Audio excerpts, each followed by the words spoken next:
로마서 10장 14절 15절 두 구절 말씀이에요. 로마서 우리 10장 14절과 15절 두 구절 말씀을 우리 함께 나누셨으면 좋겠습니다. 함께 한 목소리로 봉독합니다. 시작.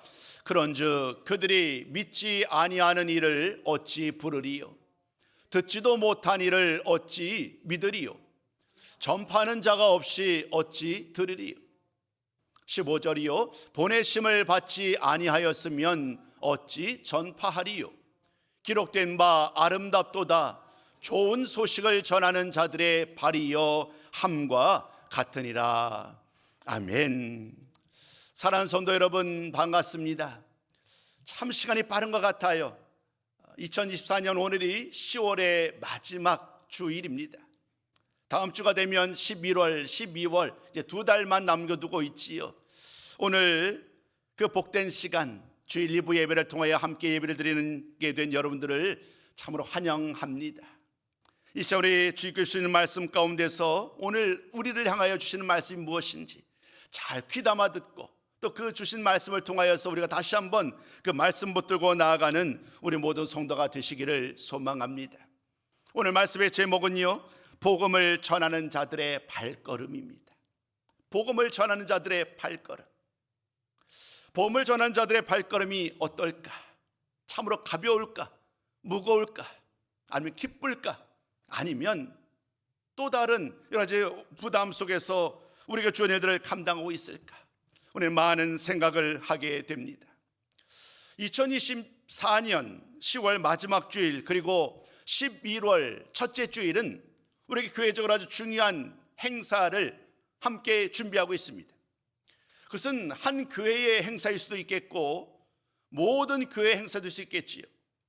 오늘은 10월 마지막 주일은 언제나 모든 교회들이 함께 모여서 종교개혁 기념주일로 드리고 있습니다. 올해가 종교개혁 507주년을 기념하여 드리는 종교개혁주일이지요.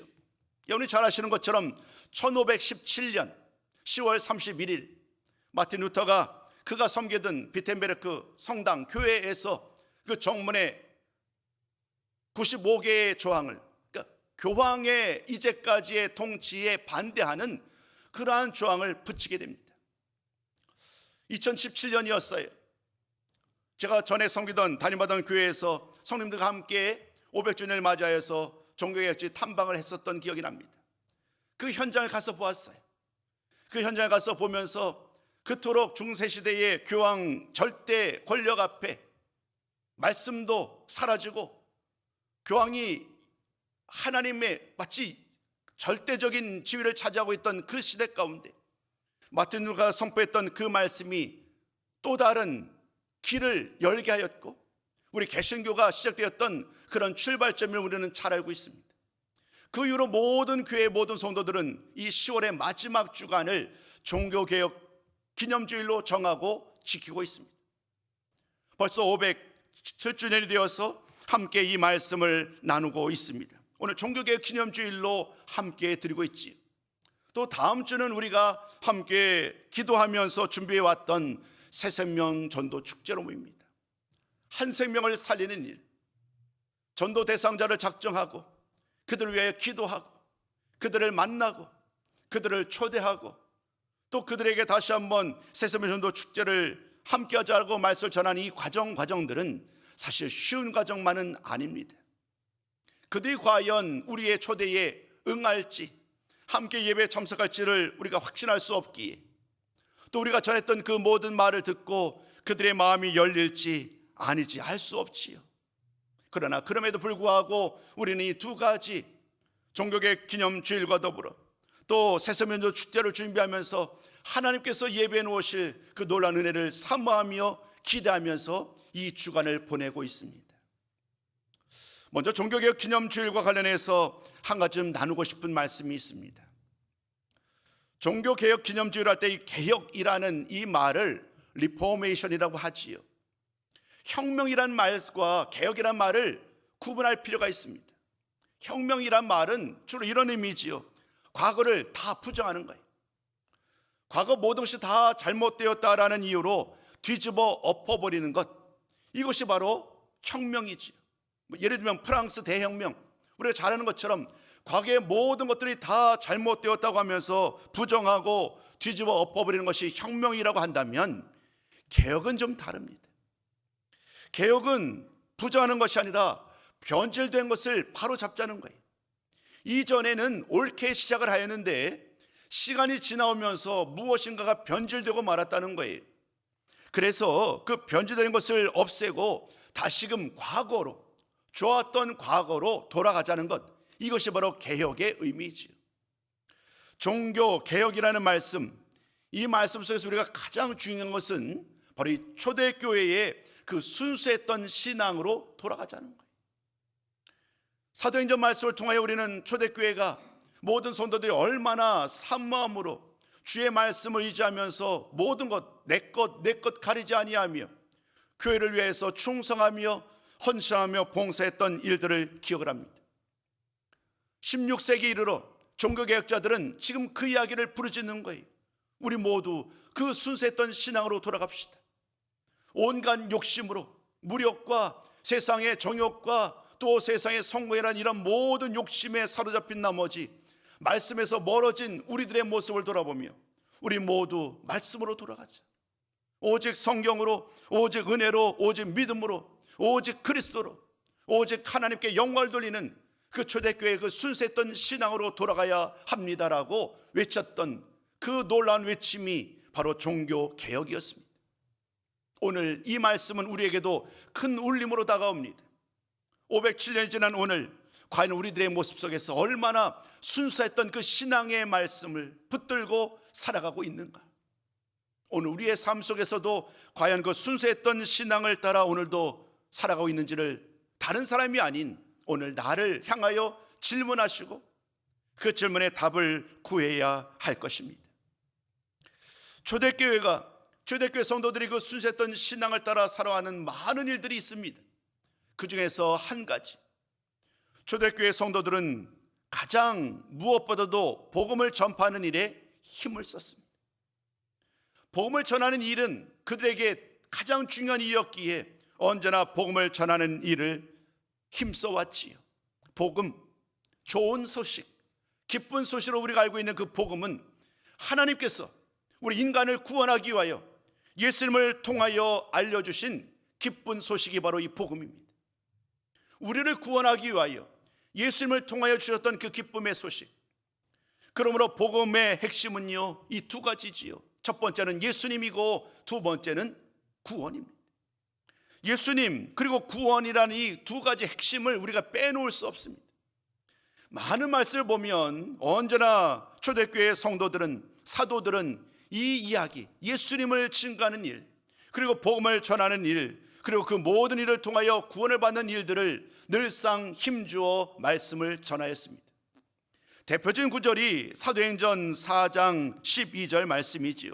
우리 이 말씀을 같이 한번 읽어봤으면 좋겠습니다. 사도행전 4장 12절입니다. 시작.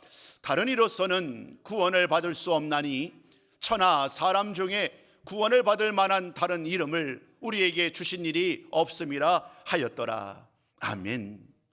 다른 이로서는 구원을 받을 수 없지만 오직 예수 그리스도, 오직 예수 그리스도를 믿음으로 말미암아 우리가 구원을 받을 수 있습니다라는 이 놀라운 선언은 베드로가, 오순절 성령 강림을 받은 그 베드로가 전했던 그 설교의 핵심이었습니다. 베드로만이 아닙니다. 또다시 이 복음을 붙들고 일평생을 살았던 또 다른 사람을 우리가 만나는데 바로 그 유명한 사도 바울입니다. 사도 바울 역시 동일합니다. 예수를 만난 이후로 그의 삶은 완전히 바뀐 것 잘 아시지요? 그 이후로 그가 하는 일은요, 변함없이 한 가지 일이었어요. 예수는 그리스도시라는 거예요. 예수님은 주님이시라는 거예요. 그 예수를 믿음으로 말미암아, 주의 이름을 부름으로 말미암아 우리 모두가 구원을 받는다는 이야기를 베드로와 마찬가지로 사도 바울도 전한 바 있습니다. 그 바울의 복음의 핵심이 지금 나눌 이 두 구절 말씀에 그대로 드러나 있습니다. 로마서 10장 9절과 그리고 10장 13절, 오늘 본문 10장 13절 말씀이죠. 우리 한번 두 구절 말씀도 같이 한번 이어 읽도록 하겠습니다. 시작. 내가 만일 내 입으로 예수를 주로 시인하며 또 하나님께서 그를 죽은 자 가운데서 살리신 것을 내 마음에 믿으면 구원을 받으리라. 누구든지 주의 이름을 부르는 자는 구원을 받으리라. 베드로와 사도 바울의 입을 통하여 선포된 말씀만 살펴보았지만 그 이외의 모든 사람들 역시 한결같았어요. 오로지 예수 그리스도, 예수님이 우리의 구원자 되심을 전하며 그 예수를 믿음으로 말미암아 우리 모두 구원을 받읍시다. 저와 여러분 우리들뿐만 아니라 우리 모든 가족이 구원을 받읍시다. 예수를 믿으면 구원을 받습니다라는 것이 그 초대교회 모든 성도들이 전했던 복음의 핵심이었습니다. 여러분, 그렇다면 이 복음을 들었던 수많은 유대인들은, 수많은 이방인들은 어떻게 반응했을까요? 오늘 말씀의 시작은 바로 여기서부터 출발합니다. 사도 바울이 전했던, 또 많은 사람이 전했던 이 복음을 전하는 사람들, 또 복음을 듣는 사람들, 오늘 말씀을 잘 보면 이 두 가지, 두 부류의 사람들의 이야기가 서로 함께 이야기가 되고 있습니다. 복음을 전하는 사람들은 복음을 전합니다. 복음을 듣는 사람들은 그 복음을 듣습니다. 그런데 전하는 사람과 듣는 사람들 모두가 얼마나 중요한지, 오늘 말씀을 잘 보면 복음을 전하는 사람들의 사역도 중요하고 복음을 듣는 사람들의 그 들음에도 참으로 귀한 중요한 일들을 우리는 말씀을 통하여 만나게 됩니다. 그 이야기를 오늘 나누고 싶습니다. 오늘 함께 주시는 말씀 가운데 첫 번째 말씀의 제목은 힘써 복음을 전한 사람들이 있었다는 거예요. 바울이 오늘 본문에서 주목하는 것은요, 주의 이름을 부르는 일이에요. 주의 이름을 부르는 일. 그렇게 중요하지 않아 보이는 이 말씀, 주님의 이름을 부르는 것은 아무나 할 수 없는 일이라는 거예요. 여러분 그러지요? 우리가 기도할 때마다 여러분 어떻게 기도하시는지요? 저 같은 경우는 두 가지에 늘 기도할 때마다 고백하는 것은 두 가지가 있어요. 하나는 주여라는 기도고요, 두 번째는 아버지. 주여 아버지라고 기도하면서 하나님을 향하여, 주님을 향하여 부르짖는 기도를 드려요. 이 주의 이름을 부르는 일, 그러나 아무나 할 수 없어요. 예수를 믿지 않는 사람들이 어떻게 주의 이름을 부르겠어요? 하나님을 알지 못하는 사람들이 어떻게 하나님의 이름을 부르겠어요? 오늘 바울은 이 말씀을 통하여서 그 이야기를 전하는 거예요. 주님의 이름을 부르는 일이 얼마나 복된 일인지, 복음을 전하는 일이 얼마나 복된 일인지, 더 나아가서 그 복음을 듣고 예수를 믿어 구원을 받는 일이 얼마나 영광스러운 일인지를 오늘 바울은 네 가지 질문을 통하여 답을 찾아요. 수사적인 질문이라는 것 여러분 아시지요? 수사적인 질문이라는 것은요, 일종의 강조법이에요.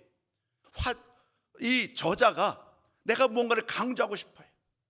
그래서 이 글을 읽는 사람마다 오늘 이 저자가 무엇을 강조하는지를 다 알고자, 알 수 있도록 질문을 던져요. 근데 대부분 질문은 어때요? 답을 요구하잖아요. 내가 질문을 하면 답을 요구하는데 이 수사적인 질문은 달라요.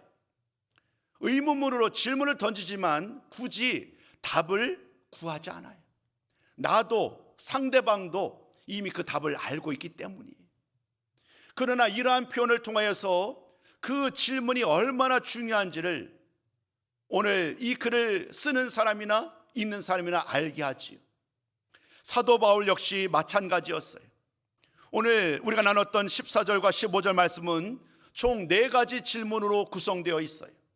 그 4가지 질문을 잘 보면 바울이 이 질문을 통하여 나누고자 했던 것이 무엇인지를 깨닫게 될 것입니다.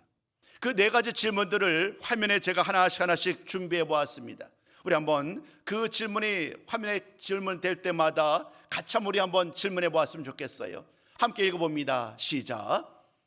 믿은 적이 없는 분을 어떻게 부를 수 있느냐? 믿은 적이 없는 분을 어떻게 부를 수 있느냐? 자, 이 질문은 어떤 의미일까요? 이 질문은 이런 거예요. 주의 이름을 만약에 내가 부르기를 원한다고 한다면, 주의 이름을 부르기를 원한다면 그 앞에 전제사항이 있다는 거예요. 그것이 뭐냐면 예수님을 믿어야 된다는 거예요. 믿어야 부를 수 있다는 거예요. 제가 오늘 기도 이야기를 했잖아요. 제가 주여 아버지라는 이름을 부르면서 하나님께, 주님께 기도를 드린다고요. 주의 이름을 부르려면 아무나 모든 사람이 부를 수 있는 것이 아니라 먼저 어떤 것이 필요하다고요? 믿음이 필요하다는 거예요. 두 번째 질문은 이 첫 번째 질문을 받아서 또 다른 질문으로 이어갑니다. 우리 한번 두 번째 질문도 같이 한번 나눠봅니다. 자, 시작. 들은 적이 없는 분을 어떻게 믿을 수 있느냐? 첫 번째는요, 들음과 믿음의 이야기였어요. 두 번째는 어떤 거예요? 이번에는요, 이 믿음에 대한 이야기, 그리고 두 번째는 오늘 주신 말씀처럼 이 들음에 대한 이야기. 듣고 믿는 것. 내가 예수를 믿으려면 믿음에 앞서서 들어야 된다는 거예요. 오늘 세 가지가 벌써 이야기됩니다. 내가 부르는 일이 마지막이에요. 예수의 이름을 부르는 일이 마지막인데 그 이전에 예수를 믿어야 돼요. 그리고 예수를 믿어야 되려면 먼저 들어야 된다는 거예요. 들음에 대한 이야기를 우리가 나누는데 세 번째 질문은 또다시 들음에 대한 이야기를 마치 꼬리에 꼬리를 물듯이 붙잡고 이어갑니다. 세 번째 질문도 우리 한번 화면에 띄워주실까요? 함께 읽어봅니다. 시작. 선포하는 사람이 없는데 어떻게 들을 수 있느냐?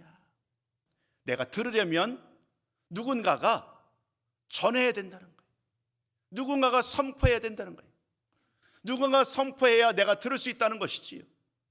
자, 네 번째 질문은 당연스럽게 이 선포와 관련된 말씀으로 이어지겠지요. 우리 한번 네 번째 질문도 같이 한번 좀 볼까요? 네 번째 질문 함께 했습니다. 시작. 보내심을 받은 사람이 없는데 어떻게 전할 수 있느냐? 이 말은 이런 거지요. 누군가 하나님께로 보내심을 받았기에 그 복음을 전할 수 있었다는 거예요. 이 네 가지 질문들은요, 우리에게 많은 것을 생각하게 합니다. 가장 맨 마지막 우리에게 주어진 말씀은 바로 주의 이름을 부르는 일이었어요. 이 주의 이름을 부르는 일이 갑작스럽게 우리에게 허락된 일이 아님을 바울은 말하고 있는 거예요. 우리가 예수님의 이름을 부르려면, 우리가 예수님의 이름을 부르면 순차적으로 이 모든 과정을 밟아와야만 예수님의 이름을 부를 수 있다는 거예요. 먼저 우리가 이렇게 나눴습니다. 예수님의 이름을 부르려면 그에 앞서서 예수님을 믿어야 한다. 예수님을 믿으려면 누군가로부터 그 예수님에 대해서 들어야 한다.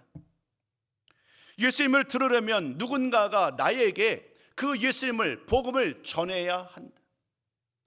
복음을 전하려면 누군가로부터 번역받은 누군가가 그 귀한 사역을 감당해야 한다라고 말씀을 이어가는 거예요. 결국 오늘 이 네 가지 말씀을 쭉 이어가 보면 이 다섯 가지 단어로, 여러분 가능하시면 이것은 좀 메모했으면 좋겠어요. 맨 처음부터 시작되면 이것이에요. 보냄, 전함, 들음, 믿음, 그리고 부름이. 이 다섯 가지, 보냄, 전함, 들음, 믿음, 부름이라는 이 과정을 통하여 지금 우리 모든 성도들이 예수님의 이름을 부르며 찬양하며 예배할 수 있게 되었다라고 오늘 사도 바울은 강조하고 있습니다. 바울은 하나님께, 우리 주님께 보내심을 받은 사람이에요. 그 유명했던 예수를 믿는 교회를 핍박했던 사도 바울이 그토록 주의 말씀을 전할 수 있는 놀라운 일들을 감당할 수 있었던 이유는 주님을 만났고 주님으로부터 이방인의 선자로 보냄을 받았기 때문이지요. 이런 모든 은혜의 삶을 감당하기 위해서 사도 바울은 오늘 이 말씀을 전하고 있어요. 내가 보냄을 받았고 그 보냄을 받은 자로서 힘써 주의 말씀을 전하였고, 이제 그 말씀을 전하였던 이 말씀을 들었으니 사랑하는 성도 여러분, 여러분들은 들어야 합니다. 복음을 들어야 합니다. 그리고 예수님을 믿어야 합니다. 그리고 예수님의 이름을 불러야 합니다. 이렇게 간절히 소망하며 촉구하고 있는 말씀을 우리는 오늘 본문 말씀을 통하여 만난 것입니다. 그는 이사야서 52장 7절 말씀을 통하여 자신의 사역을 너무나도 행복한 일이다, 너무나도 기쁜 일이다라고 선언하고 있습니다. 우리 한번 그 이야기 이사야서 52장 7절 말씀을 마저 읽고 다음으로 한번 넘어가 볼까요? 우리 한번 함께 읽습니다. 시작. 좋은 소식을 전하며 평화를 공포하며 복된 좋은 소식을 가져오며 구원을 공포하며 시온을 향하여 이르기를 내 하나님이 통치하신다 하는 자의 산을 넘는 발이 어찌 그리 아름다운가. 바울은요, 너무나도 기쁜 거예요. 복음을 전하는 그의 이 지금의 모든 상황이 너무 행복한 거예요. 그래서 이사야 선지자의 말을 인용하면서 그 좋은 소식, 그 기쁨의 좋은 소식을 내가 주님의 부르심을 받았고 그 명령 따라 오늘도 여러분들에게 전하고 있음을 분명하게 말씀으로 전한 것입니다. 14절과 15절의 내용은 복음을 전하는 자들의 이야기였습니다. 복음을 전하는 사도 바울뿐만 아니라 모든 사람들, 복음을 전하는 모든 사람들은 기쁨의 좋은 소리를 전했던 그 귀한 사역을 감당해 왔음을 우리를 포함하여서 지금도 그 귀한 사역을 감당하는 일이 얼마나 복된 일인지를 강조합니다. 이제 두 번째 단락은 그 복음을 들은 사람들에 대한 이야기입니다. 그 두 번째 제목을 이렇게 잡아봤어요. 그러나 이스라엘은 복음을 듣지 않았고 믿지 않았다는 거예요. 바울이 원했던 것은 복음을 전했다고 한다면 복음을 들었던 사람들이 마땅히 그 복음을 듣고 믿고 부르는 이야기로 자연스럽게 이어져 가야 되지요. 그러나 오늘 바울은 뭐라고 얘기를 하느냐 하면 그에 합당한 반응을 보여야 함에도 불구하고 유대인들은 그렇지 않았다는 거예요. 사실 그들 모두는요, 이미 오래전 구약 성경을 통해서도 하늘 말씀을 받은 바 있어요. 예수를 믿음으로 말미암아 구원을 받는다는 이야기를 지금 받았지만, 그러나 유대인들은요 아주 오래전부터도 하나님으로 말미암아 믿음으로 의롭게 되는 그 놀라운 말씀을 이미 들은 바 있어요.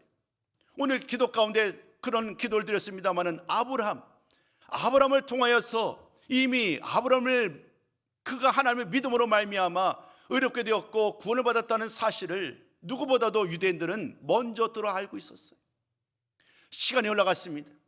예수님께서 이 말씀을 다시 한번 전합니다. 예수를 믿음으로 말미암아 구원에 이를 것이다라는 말씀을 전했음에도 불구하고 유대인들은 안타깝게도 그 말을 듣지 않는 거예요.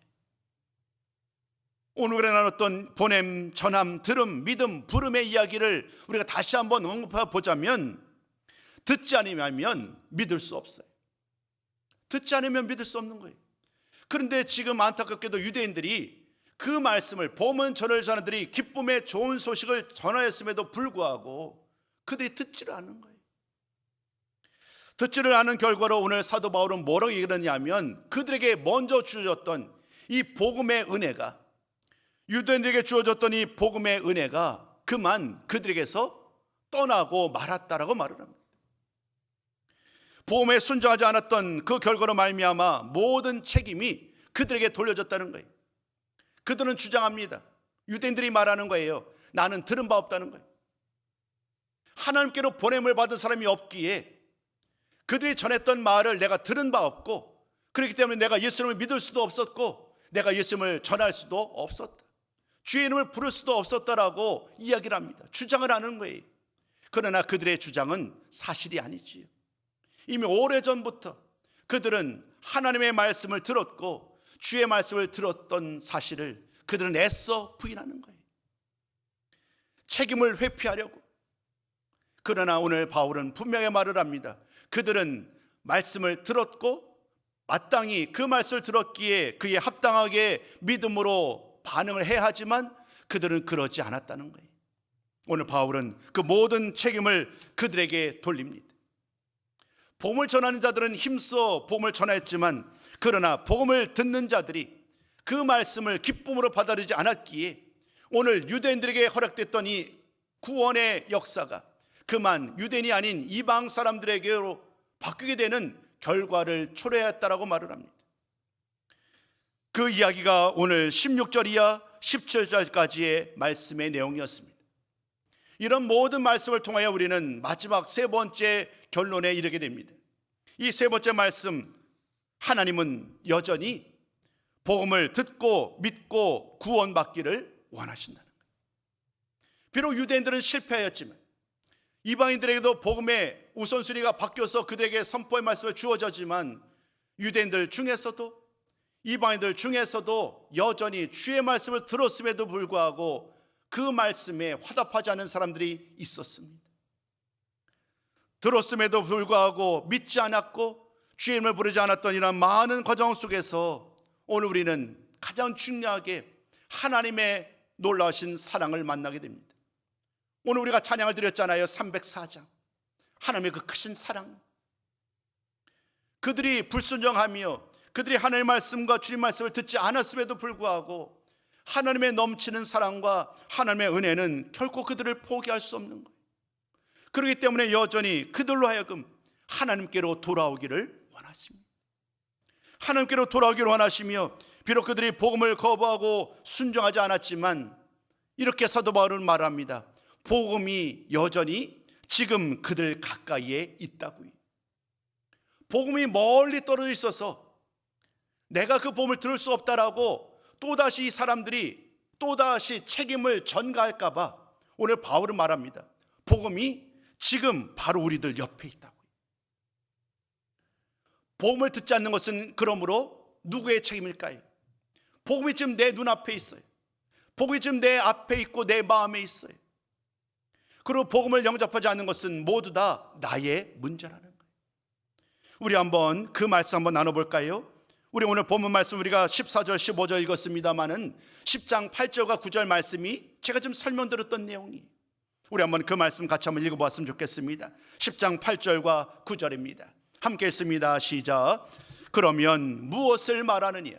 말씀이 내게 가까워 내 입에 있으며 내 마음에 있다 하였으니 곧 우리가 전파하는 믿음의 말씀이다.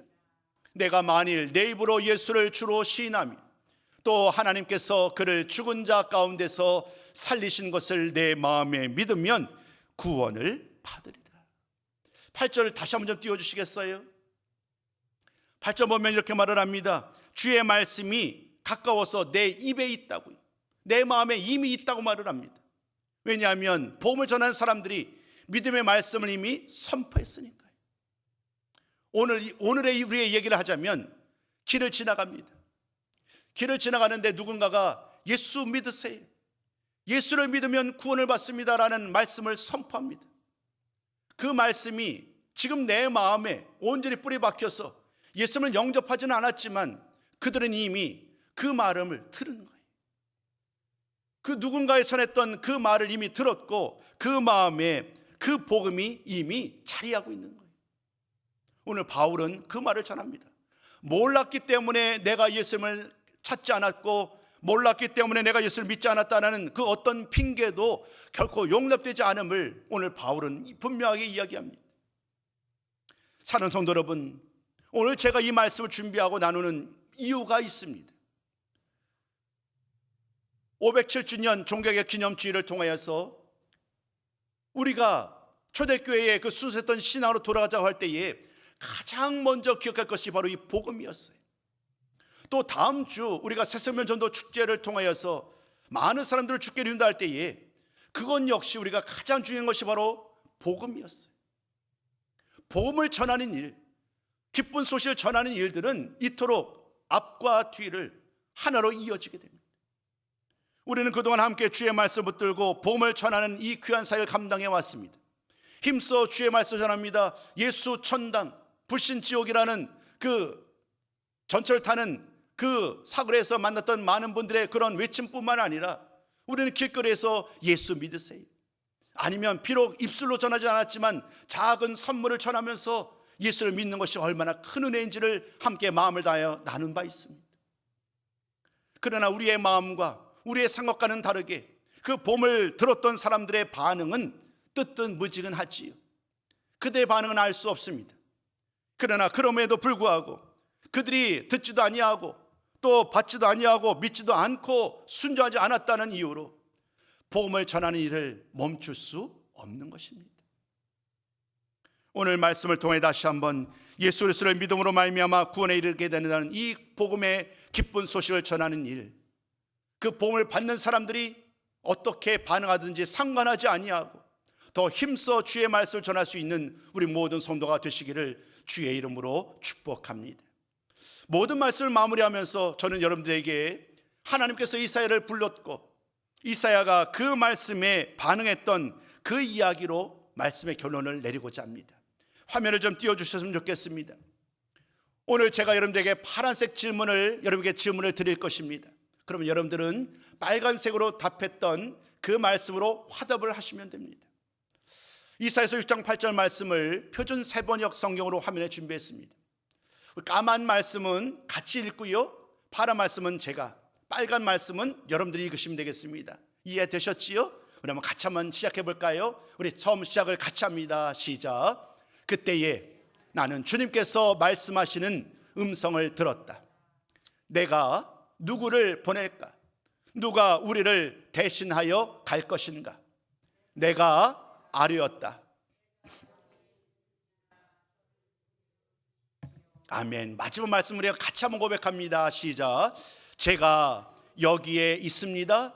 저를 보내어 주십시오. 세상은 점점 메말라 갑니다. 복음을 전하는 일은 더 힘겨운 것이 사실입니다. 이제는 눈을 마주치지도 않습니다. 애들로 손을 내걸고 싫다는 거예요. 뿌리칩니다. 그런 시대를 살아가고 있지만 그러나 여전히 복음을 전하는 일은 여전히 주님 오시는 그날까지 우리가 결코 포기하지 아니하고, 오늘 이사야가 고백했던 것처럼 제가 여기 있습니다. 저를 보내어 주십시오. 이런 고백으로 끝까지 주의 말씀 붙들고 복음을 전하는 우리 모든 성도님들 되셨으면 좋겠습니다. 복음을 전하는 복음의 일꾼임을 기억하시고 날마다 주의 말씀을 힘써 전함으로 말미암아 더 많은 사람들을 주께로 인도하는 귀한 사역을 잘 감당하는 우리 발구의 전원교회요 모든 성도님들 다 되시기를 주님의 이름으로 축복합니다.